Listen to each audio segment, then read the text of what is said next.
right now. Muskegon Heights Public Schools has been struggling for more than a decade with things like financial burdens and state takeovers. The future for Muskegon Heights Tigers almost always comes down to good people helping out. Yeah, like for example, when members of the community, they heard seniors might not be getting a senior jacket, they all banded together to make them. But in today's story, we're talking about how we even got to this point. Julie Dunmeyer reports.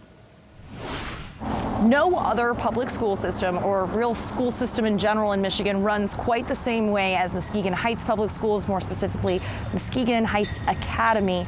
Here's their history.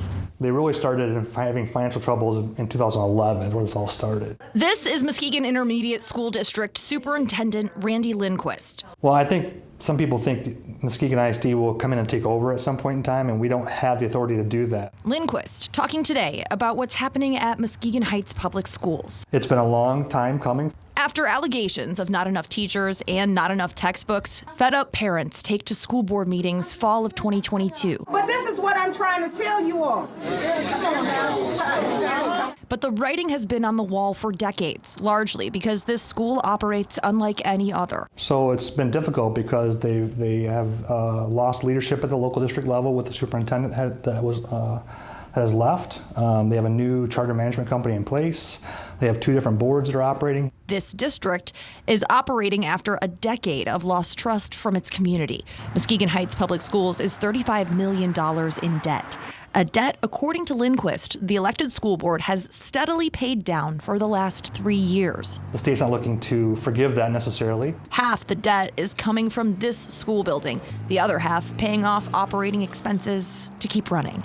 And until that debt is paid off, Muskegon Heights can't operate as a typical public school. So it operates unlike any other public school, with a public elected official board in charge of the money, tasked with hiring out a charter school. Here at Muskegon Heights Academy, teachers do not get the same pension benefits as traditional public schools, and teachers are in short supply already. They don't have the same retirement system and therefore save a lot of dollars on staffing issues within charters. In other words, teachers in a charter school are less expensive to hire than teachers in a public school. You get a different pension. The Muskegon ISD works to help provide Muskegon Heights resources and guidelines, but other than that, their hands are tied. We can't put staff in place there, but we can help them look for staff. Day-to-day operations are run by the Muskegon Heights Academy Board. The Academy Board is appointed by the elected board. This fall, the elected board hired New Paradigm for Education, a charter school company, to run district schools. With it came increasing claims of increased problems, school even closing one day because of so much fighting happening between students. Problems most officials attribute to bumps in the road that are being addressed at the local level. For people in Muskegon Heights, these bumps are like major potholes, with public trust wavering after 10 years of issues.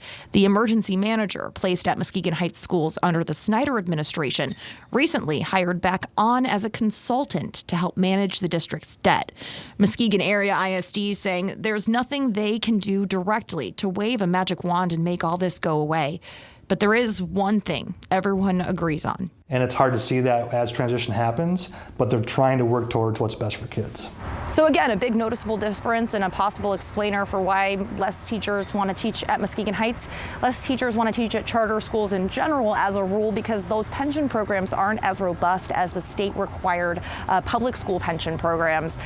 Just one of the many things that are leading to the difficulties here, but people who I just spoke to say that they have a lot of hope for these kids here as well.